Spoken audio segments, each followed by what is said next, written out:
Mientras Galileo jugaba con bolas, rampas y cubos de agua, una serie de números apareció de forma inesperada. Un hecho que, a la mayoría de los mortales, nos habría parecido todo un misterio. Sin embargo, para Galileo era la clave definitiva. Había aprendido algo fundamental sobre la naturaleza de la gravedad. ¿Quieres saber qué era y cómo lo había averiguado? Vamos a verlo. Pero oye, os adelanto algo. A Galileo no le bastaba con mirar. Él medía, comparaba, jugaba con la física hasta encontrar el verdadero funcionamiento de la realidad. Si quieres entrenar ese chip galileano de experimentar y razonar, te recomiendo probar Brilliant. Brilliant es una app con miles de lecciones interactivas en matemáticas, ciencias, datos, programación e inteligencia artificial. No es un curso a la antigua. Aquí toqueteas ideas tal y como lo hacía Galileo, resolviendo pequeños retos, solo que en una pantalla en vez de en planos de madera. Aprendes haciendo, no memorizando. Y poco a poco, Brilliant te va poniendo problemas más difíciles para que tu aprendizaje sea top. A mí me gusta porque lo llevo en el móvil y en 10 minutitos de metro me hago una lección y así voy construyendo un hábito diario, sin dolor. Por ejemplo, uno de los cursos que le he estado echando un ojo es el de programación con Python. Es súper interesante estar aprendiendo uno de los lenguajes de programación más importantes y a la vez sentir que estoy como en un videojuego. Prueba gratis Brilliant entrando en brilliant.org/Quantum Fracture, escaneando este QR o pulsando el link en la descripción. Además tenéis un 20% de descuento en la suscripción anual. Muchas gracias a Brilliant por patrocinar este vídeo y ahora sí, volvamos con el genio de Galileo. Galileo nació hace 500 años en Pisa, sí, donde la torre inclinada. Su padre, virtuoso del laúd y experto en teoría musical, quería que fuese médico. Porque, bueno, eso es lo que quieren todos los padres. Así que Galileo se puso a estudiar medicina. Pero la cosa es que no estaba muy por la labor. A él le molaban más otras cosas, como la filosofía o la geometría. Quería entender cómo funcionaba el mundo. Además, tenía una tendencia a cuestionar las ideas establecidas. Al final, por el contacto de un matemático amigo de la familia, su carrera fue virando a las matemáticas y la física. Y fue una suerte, porque pasaría a la historia por sus hallazgos científicos. Por ejemplo, mejoró el telescopio y lo apuntó al cielo para descubrir que la Luna tenía montañas y cráteres, que el Sol estaba lleno de manchas o que había satélites orbitando alrededor de Júpiter. Vamos, que el universo no era como lo había pintado Aristóteles, un lugar perfecto e inmutable, donde todo gira en torno a la Tierra. Todo esto y su apoyo a la teoría heliocéntrica de Copérnico le acabó metiendo en líos con la Inquisición. Y en 1633 la cosa acabaría con un arresto domiciliario de por vida. Pero es que ni encerrado dejó de currar. En 1638 publicaría sus Diálogos acerca de dos nuevas ciencias, el libro que recoge el extraño misterio del que os vamos a hablar hoy.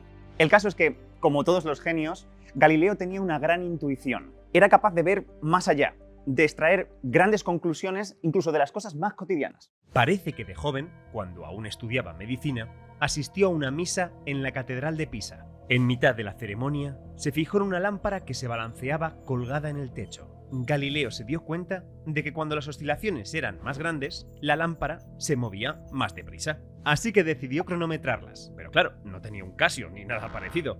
Así que usó como reloj su propio pulso. De este modo descubrió que todas las oscilaciones duraban lo mismo, sin importar si la lámpara se desplazaba más o menos.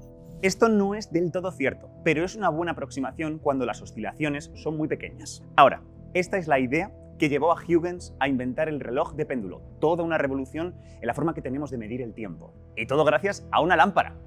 Aunque la realidad es que no se está del todo seguro de que esto de la catedral pasara. Más bien parece una anécdota inventada por uno de sus discípulos cuando escribió una biografía de Galileo después de su muerte. Pero, en cualquier caso, nos da una idea de la gran capacidad de observación que tenía Galileo. Otra anécdota similar es la famosísima de las bolas lanzadas desde la Torre de Pisa. Por aquel entonces seguía muy vigente la idea de Aristóteles de que los objetos caían con una velocidad más alta cuanto mayor fuera su masa. Los más pesados más rápido que los más ligeros. En principio todo esto parece muy razonable. Todos sabemos que una piedra cae más rápido que la hoja de un árbol. Pero en realidad eso pasa porque el aire molesta. El aire frena la caída de los objetos. Y ese frenazo es mayor cuando estamos hablando de objetos ligeros y con una gran superficie, como una hoja. Si fuéramos capaces de quitar el aire y ver qué pasa, la hoja y la piedra caerían a la vez. Hoy en día podemos comprobarlo en cámaras de vacío e incluso se ha hecho en la Luna. Galileo no tenía la tecnología para hacer nada de esto. Y sin embargo, no le detuvo. Una manera de minimizar los efectos del aire es usar dos objetos con la misma forma y tamaño, en los que solo cambie la masa.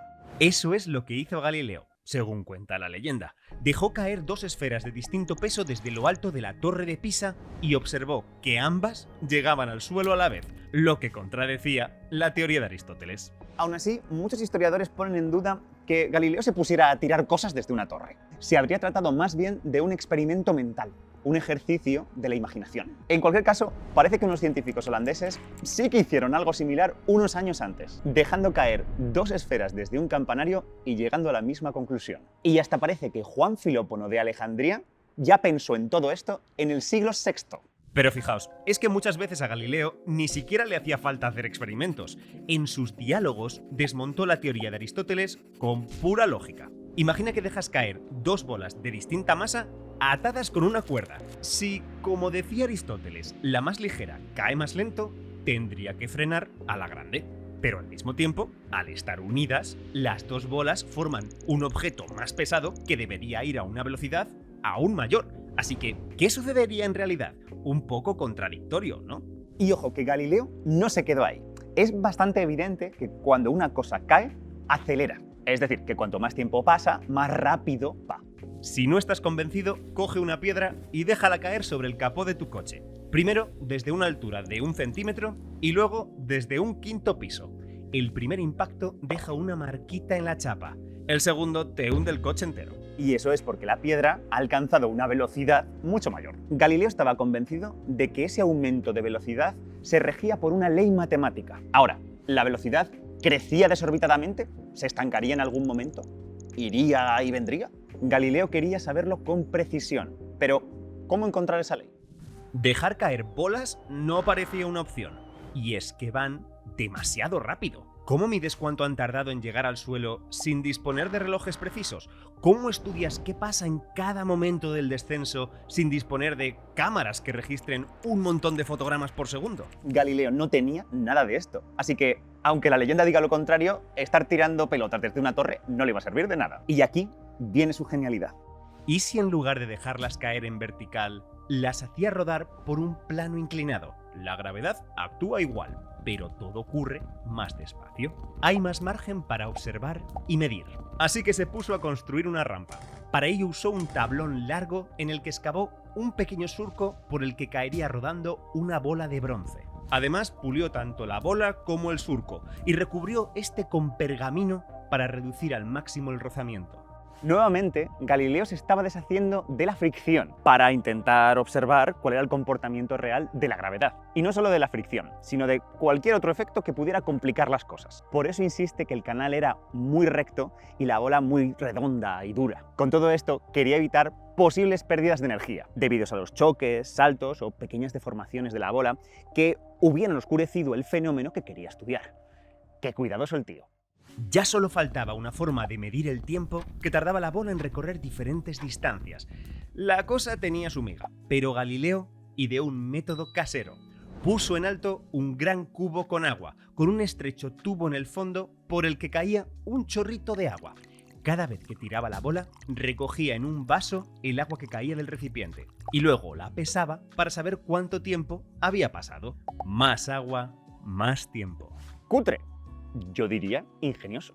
Y puede que lo fuera aún más. Según un experto, puede que Galileo hubiera medido el tiempo cantando. Como buen hijo de un músico, era capaz de entonar una canción a un ritmo constante. Y esto le habría servido para poder ubicar la posición de la bola aproximadamente cada medio segundo. Luego, habría afinado los valores de esas posiciones marcándolas con trastes y desplazándolos hasta que el ruido de la bola, al pasar sobre ellos, ocurriera a un ritmo regular. Era una especie de reloj musical. Pero bueno, la cuestión.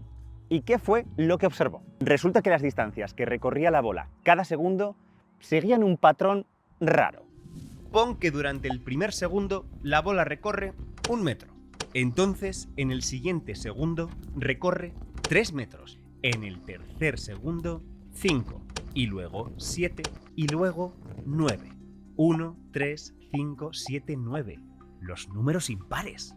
A ver, es evidente que la bola gana velocidad a medida que cae. Pero, ¿por qué justamente los números impares y no otros? ¿Qué hacen aquí? Todo un misterio. Podría dejaros más tiempo con la intriga, pero no voy a ser malo y os voy a dar la clave. ¿Y si en vez de fijarnos en cuánto avanza la bola cada segundo, miramos cuánto espacio ha recorrido en total? Es decir, en el primer segundo ha recorrido 1 metro. Ok. Tras 2 segundos ha recorrido ese metro más 3 metros, es decir, 4 metros. Tras 3 segundos se le añaden 5 metros, es decir, 9 en total. Y tras 4 segundos se suman 7 metros, 16 en total. 1, 4, 9, 16... Esos son números al cuadrado. Y podéis ver que esto siempre se cumple. Si empiezas a sumar los números impares en orden, los números impares que vio Galileo en su rampa, siempre salen cuadrados perfectos. ¿Por qué sucede esto? Mira, imagina que tienes un cuadrado de madera y quieres convertirlo en otro más grande añadiendo una única pieza. ¿Qué forma debería tener? La opción más sencilla es usar una L. Y puedo seguir haciéndolo, ir poniendo nuevas L's para obtener cuadrados cada vez más grandes. Usando el nombre que le pusieron los pitagóricos, esto es un gnomon, una pieza que añadida a una figura sirve para crear una figura más grande con la misma forma. Ahora, pongamos que nuestros cuadrados están formados por canicas dispuestas en filas y columnas. El cuadrado más pequeño lo puedo representar mediante una canica. Para obtener el siguiente cuadrado tengo que añadir una L, lo que significa poner estas 3 canicas. Haciendo eso, obtengo un cuadrado formado por 4 canicas. 1 más 3, 4. Ahora, ¿cómo puedo conseguir un cuadrado mayor? Añadiendo el siguiente gnomon.